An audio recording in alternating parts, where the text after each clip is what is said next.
جی پنجاب اور خیبر پختونخوا میں انتخابات سے متعلق سپریم کورٹ کے فیصلے کے بعد عمران خان نے اہم اعلان کرتے ہوئے جیل بھرو تحریک معطل کر دی۔ کیا عمران خان نے اپنا مقصد حاصل کر لیا؟ دیکھیں نعمان صاحب، مقصد کیا ہے؟ پہلے تو یہ طے کر لینا، مقصد ہے اقتدار واپس لینا، جو ناجائز طریقے سے پی ٹی آئی سے چھینا گیا تھا اس کو واپس لینا۔ اس کی طرف قدم بقدم بڑھنا اپنی جگہ پہ، لیکن اس میں سے کسی ایک قدم کے بارے میں یہ کہنا کہ مقصد حاصل کر لیا وہ غلط ہے۔ یہ میں اوور آل ایک بات کر رہا ہوں، اسپیسیفکلی اس کیس میں نہیں۔ بتدریج جب آپ منزل بمنزل جاتے ہیں تو مقصد آپ کا تو بہت ابھی دور ہوتا ہے، لیکن اگر 100 میل کے بعد آپ کی منزل ہے اور آپ نے 10 کیے، پھر 10 کیے، پھر 10 کیے، پھر 10 کیے، تو یہ it is one of the steps, اس سے زیادہ نہیں۔ دیکھیں نعمان صاحب، مقصد کیا ہے؟ پہلے تو یہ طے کر لینا، مقصد ہے اقتدار واپس لینا، جو ناجائز طریقے سے پی ٹی آئی سے چھینا گیا تھا اس کو واپس لینا۔ اس کی طرف قدم بقدم بڑھنا اپنی جگہ پہ، لیکن اس میں سے کسی ایک قدم کے بارے میں یہ کہنا کہ مقصد حاصل کر لیا وہ غلط ہے۔ یہ میں اوور آل ایک بات کر رہا ہوں، اسپیسیفکلی اس کیس میں نہیں۔ بتدریج جب آپ منزل بمنزل جاتے ہیں تو مقصد آپ کا تو بہت ابھی دور ہوتا ہے، لیکن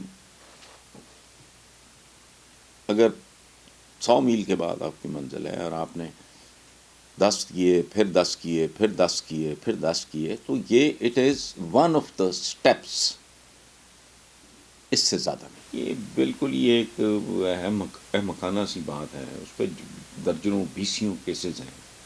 کیا اس کو لاڈلوں کی طرح ریلیف دیا ہے؟ لاڈلوں کو اس طرح حکومت سے نکالا جاتا ہے؟ یہ لاڈلا پن تھا کہ وہ جو اربوں خربوں کی منی لانڈرنگ میں ملوث تھے ان کو لا کے حکومت میں بٹھا دیا ہے، اور ان کے کیسز سارے تیزی سے بائنڈ اپ ہو رہے ہیں، جس کا کوئی تک ہی نہیں بنتا۔ لاڈلے کون ہیں؟ لاڈلے تو وہ ہیں۔ تو عمران کا لاڈلا پن، لاڈلوں پہ حملے ہوتے ہیں، انہیں گولیاں لگتی ہیں۔ یہ ڈھیٹ قسم کے لوگ ہیں۔ عمران تو بڑی دلیری سے فیس کر رہا ہے، اور مریم کا تو مجھے سمجھ نہیں آتی، آئی ڈونٹ نو۔ یعنی کمال کی ایک ڈھٹائی کہہ لیں یا آپ جرت کہہ لیں، یا تقریر لکھ کے دینے والے جو ان کو بہت جاہل ہیں، ان کو خار کراتے ہیں خام خواہ، لوگوں کی نظروں میں گرانے والی بات ہے۔ یعنی وہ بی بی جلسہ عام میں کہہ رہی ہیں کہ فرنٹ سے جو لیڈ کرتا ہے وہ لیڈر ہوتا ہے فلانا، اور وہ چوہا ہے اور دبک کے بیٹھا ہے۔ وہ بھائی وہ تو یہاں ہے، یا لاہور ہوتا ہے یا اسلام آباد ہوتا ہے۔ وہ کون ہے جو جدے بھاگ گیا تھا؟ وہ کون ہے جو لندن بیٹھا ہے؟ سگا بھائی وزیر اعظم ہے، اس کے باوجود جرت نہیں ہے ملک میں قدم رکھنے کی۔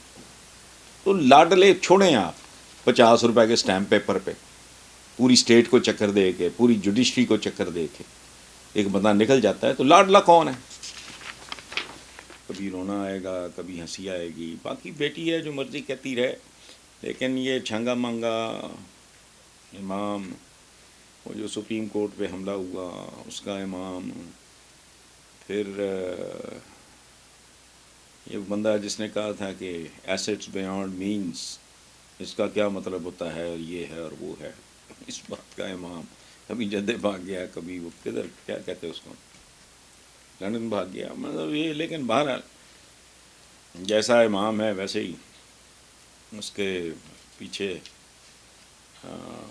اس کے کیا کہتے ہیں، بہرحال چھوڑیں، کبھی رونا آئے گا، کبھی ہنسی آئے گی، باقی بیٹی ہے جو مرضی کہتی رہے، لیکن یہ چھنگا منگا امام، وہ جو سپریم کورٹ پہ حملہ ہوا اس کا امام، پھر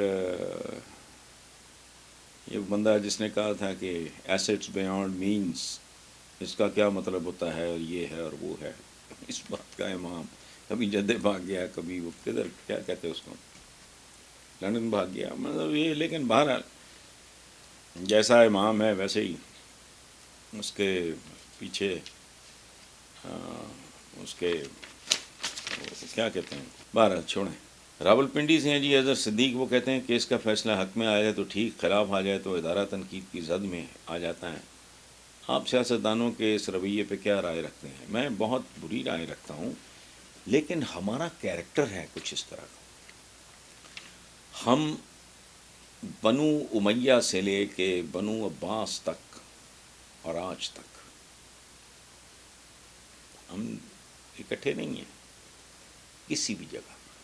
ہمارے نہ اذانوں کا وقت ایک ہے، نہ عیدین پہ چاند، اس پہ ہمارا اتفاق نہیں ہوتا، نماز کی ادائیگی پہ ہمارا اتفاق نہیں ہوتا، پتہ نہیں کس بات پہ اتفاق ہے۔ ہم تو ایک گلی میں ایک نہیں ہیں۔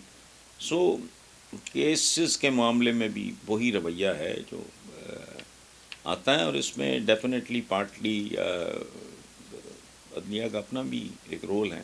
اب کیسی بات ہے، اس ملک کے اہم ترین ایک، بلکہ سب سے بڑے پولیٹیشین، بابا قوم محمد علی جناح کے بعد سب سے بڑے پولیٹیشین ذوالفقار علی بھٹو کو بالکل بے گناہ بے قصور معصوم آدمی کو سزائے موت دے دی گئی، اس پہ عمل درآمد بھی ہوا، اور اتنا بڑا کیس ہے، اس کو کوئی بندہ عدالت میں کوٹ نہیں کر سکتا،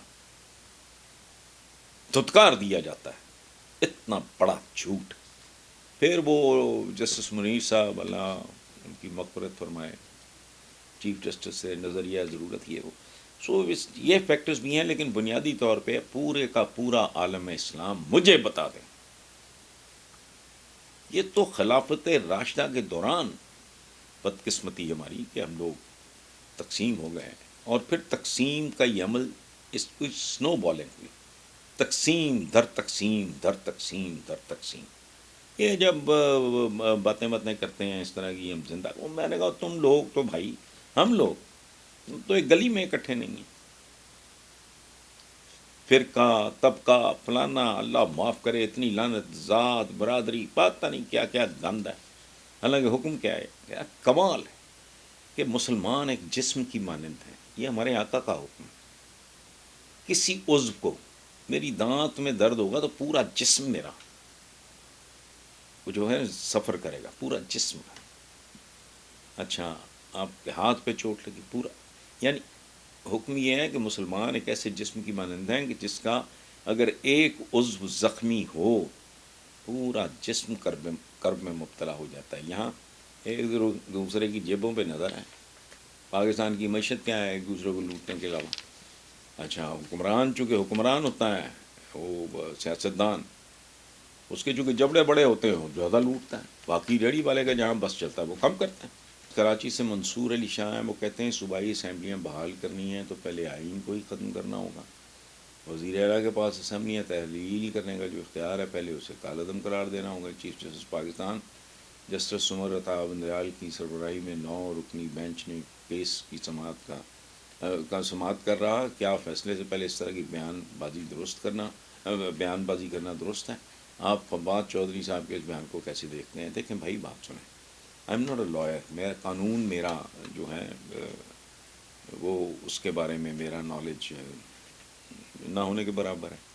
اور جبکہ فواد چودھری ایک عمدہ اچھے وکیل ہیں، از اے کوالیفائڈ مین، ان کا اپنا چیمبر ہے، انہوں نے اگر بات کی ہے تو سوچ سمجھ کے کی ہوگی۔